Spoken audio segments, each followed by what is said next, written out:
it's night watch now, and Gordon and Justine have gone to bed because they need to keep their energy up for tomorrow when the geese are most likely to jump.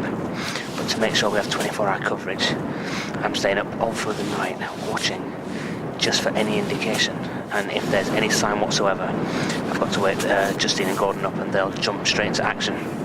Gordon's camping right by his camera on the edge of the cliff, so he's ready, and just got to keep on watching those birds.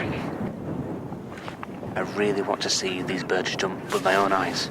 I've waited so long, and to finally find a bird cliff with birds in such a wonderful position, you know, they're almost there, and I really want to see it. Really, really want to see it.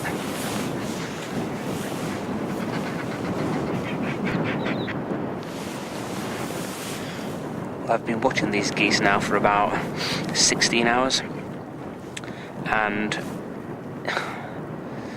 I'm still full of excitement.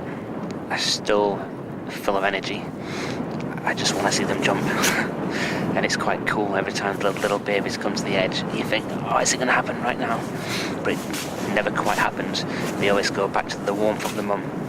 Maybe when this chilling wind stops and the place warms up, maybe that's when they'll go. But until that happens, I'll just keep on watching.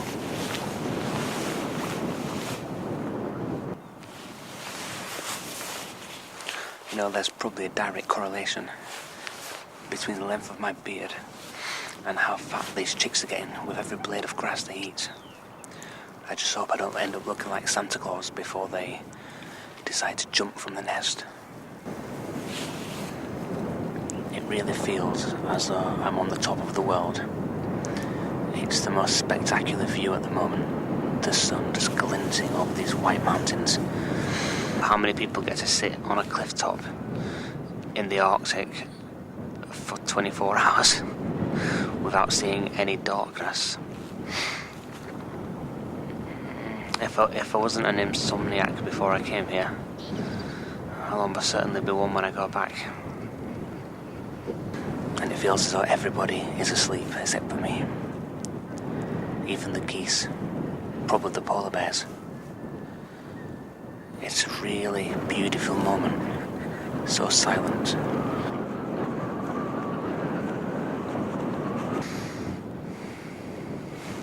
It's 7 o'clock in the morning, and it's hour 22 of Goose Watch.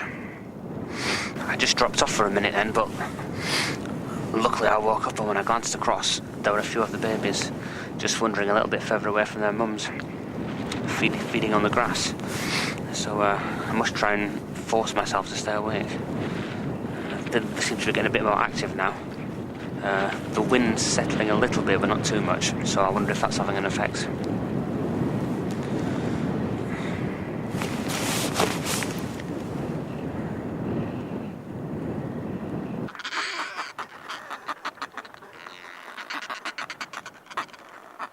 It took me several days to get here, and we brought about 500 kilograms of equipment, 6 days looking for these birds, and then I've just spent the past 24 hours watching non-stop this perfect spot on the edge of this cliff behind me.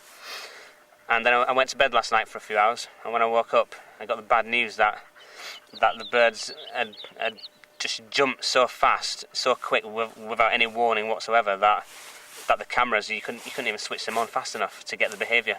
So these birds they've now jumped, they've now done this big leap, and we didn't catch it. So all that effort, all that time just feels so lost.